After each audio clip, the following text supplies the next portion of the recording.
yo, let's talk about blood sugar today.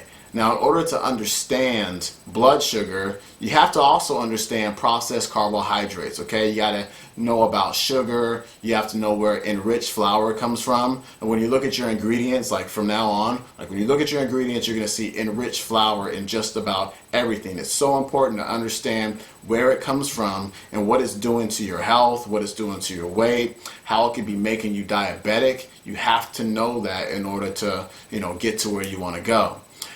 Now, let's take a processed carbohydrate like a bagel or some bread or something like that. Where did it start? Where did it come from? Now, if you rewind that bagel through time, it was probably some wheat, okay? Some type of grain, we'll just say wheat. Now, the wheat had healthy stuff in it. It had vitamins, it had minerals, okay? However, they took that wheat and they took it to a factory and they processed it. Now, when they process it, they remove the bran layer, and the bran layer is full of fiber, okay? Gone, all right? Then they take out the germ as well, and the germ is full of B vitamins, which are great for energy production, okay? They're also fantastic for the brain. They get rid of some of the oils, which contain vitamin E, all right, which is awesome for the heart as well as a lot of other things. They get rid of the essential fats that are in there as well. Now, after that, all they're really left with is the endosperm, all right? And that's how we get this real fine, pliable powder called flour that you can pretty much turn into anything. That's why we have all these new foods all the time, because flour, you can make anything, cookies and, goldfish and all this crazy stuff is made out of flour. Now, there once were nutrients and vitamins and minerals in there. Now there aren't.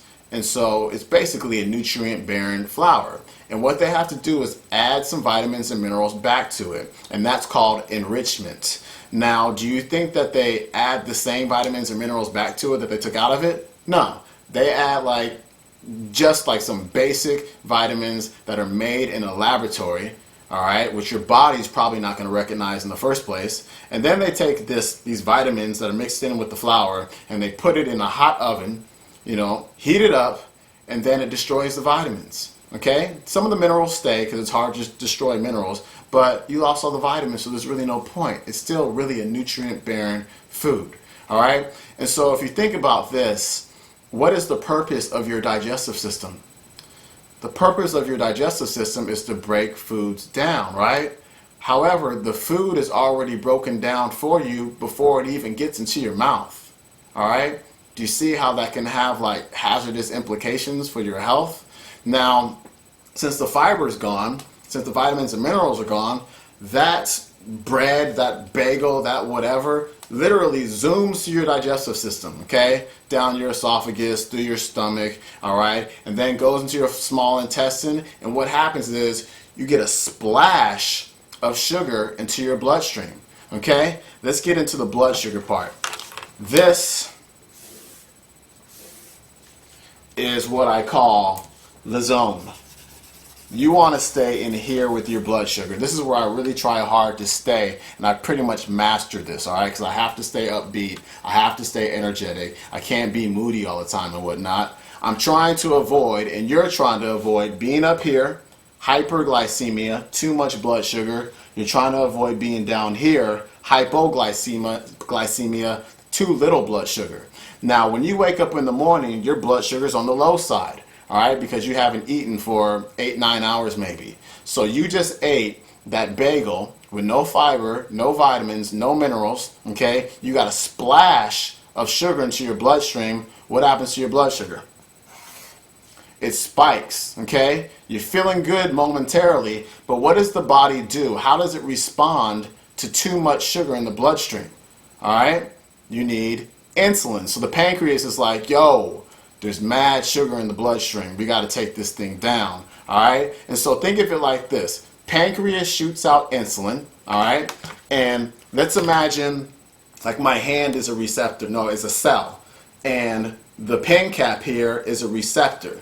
Okay? And the receptor is just for insulin. And insulin comes out of the pancreas through the bloodstream, binds on to that receptor. The cell opens up and it starts shoving sugar in there. Okay?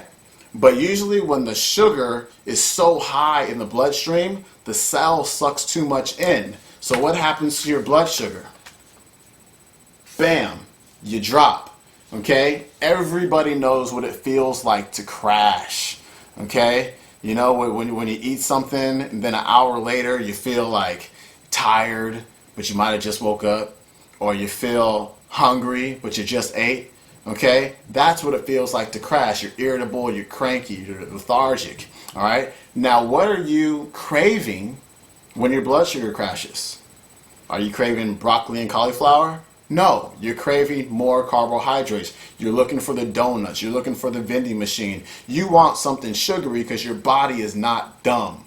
You know what I'm saying? Your body's like, yo, crank me back up. And so you eat something made out of flour or sugar, some quick burning carbohydrate, and then you spike right back up. And then what happens? You crash. And this is going on until you get a good, nice, healthy meal in with some protein, some fat, some fiber and whatnot. Okay? It's funny, when I go to supermarkets, I always look in people's carts, and I can look into somebody's cart and not look at the person, and just by looking at what they have there, I know what their body looks like. Because it'll be like, white flour, white pasta, sugar, soda, nothing but bad carbohydrates, and it's typically an obese person driving that cart. And here's why. When insulin levels are high, like that, you're storing fat. All right? Insulin stores fat. You can take a genetically manipulated rat. This is in Good Calories, Bad Calories, the book. And you can tweak it so it can't produce insulin, and you can overfeed the heck out of it, and it won't gain weight. Okay? Insulin stores fat. Now here's the deal. Imagine you were to do the exact same workout with the exact same weights and the exact same exercises for 2 years straight. All right? And you're going to get results in the beginning, maybe the first 6 to 8 weeks. You're going to get results, and then after that things just kind of stop. Now what happens? Your body becomes resistant to the exercise. It becomes used to it. Now if I'm that cell and I've got this receptor, and insulin is always just pounding and pounding and pounding this receptor hour after hour, the cell after a while is going to be like, nah, you ain't getting in. You ain't getting in. We need more. You need to knock a little bit harder on this door to open me up. You understand what I'm saying? So what happens is more insulin begins to accumulate in the bloodstream. More sugar begins to accumulate in the bloodstream. When you've got more insulin in the bloodstream, you're storing fat. When you've got too much sugar in the bloodstream, you're hyperglycemic, and you can become pre-diabetic or diabetic. You understand what I'm saying? And so this is what the carbohydrates are doing to people, the processed carbohydrates. And in another video, we'll talk more about grains and what kind of grains are good for you. And just keep this in mind. A whole grain, okay, the definition of a whole grain is something that you can put, you can pour water on, or something that you can water and it will sprout, okay? And so think about that when you're having some whole grain this and whole grain that. If you watered it, would it sprout? Because if not, that's BS, okay? So we're going to get to that on another day. For now, really focus on managing your blood sugar. You will know when you have a meal that screwed up your blood sugar because you're going to feel blah right after it. If you're having sugary cereal for breakfast and you feel blah an hour afterwards, that means you're in fat storing zone. You are out of your fat burning zone, and you will not lose weight. You will not feel healthier. You will not avoid diabetes when you're doing that to yourself all day.